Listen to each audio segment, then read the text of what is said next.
Hi guys! Welcome back sa ating YouTube channel, ang Ma'am Shian, kung saan tuturuan ko kayo ng mga katipidan at katrabahuhan. Kung ikaw ay isang gusto mo baga mag-work ka sa bahay mo kasama yung mga anak, or gusto mo lang kumita ng extra income dahil wala ka namang time para mag-work sa labas dahil nga may mga anak tayo.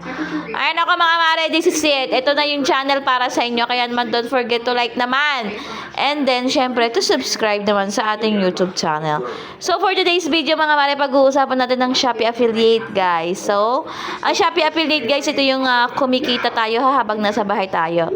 So, itong aking mga tanong dito is about to dun sa previous na video ko na ano nga ba yung previous video ko nun? Conversion sa Shopee Affiliate, ano? So, ito, paano makikita yung conversion, yun yung aking previous na video. So, ito mga mami, kay Madam Marita Balundaha, ang sabi niya sa akin, bakit hindi lumalabas dun sa order? Nakita ko lang nag-open ng link. So, dun sa order niya, hindi niya makita yung conversion. Nakikita ko lang nag-open ng link. Ibig sabihin, inopen lang nila yung link nila Mars, pero hindi sila umorder. So, inopen lang nila, pero hindi sila nag-order, hindi pa rin siya papasok sa conversion nyo yun, Marcy ko. And then, Madam, para kay Madam Phil Reen Channel, ng 4675, syempre, subscribe nyo din sila, mga Marcy ko. Sa akin, ma'am, nag-try ako. Asawa ko ang umorder gamit ang shinare ko. Na-receive namin ng item pero bakit na-cancel? Very, very mali po. Hindi po pwedeng umorder ang same wifi address sa inyong copy-link. Kung same po kayo ng wifi, same ng address, hindi po pwede kasi matatrack po yan ni Shopee. So, maka-cancel po iyan. So, hindi po yan lalabas sa ating mga conversion, mga Mars. So, kaya nga po, sabi ko sa inyo, try posting.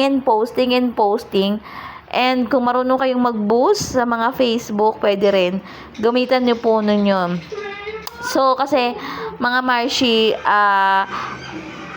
pwede rin po kayong kumontak sa customer service if may alam pa po kayo, ha? Kung may konti pa po kayong alam. Ay, kung mayroon pa po kayong gustong itanong, ano ba yan, nalilito na ako. So, kung may gusto po kayong itanong at hindi po kayo satisfied sa aking sagot, is pwede po kayong kumontak kay customer service. Tapos, yung problema nyo po kay affiliates, screenshot nyo lang po yun at ipasa nyo sa kanila.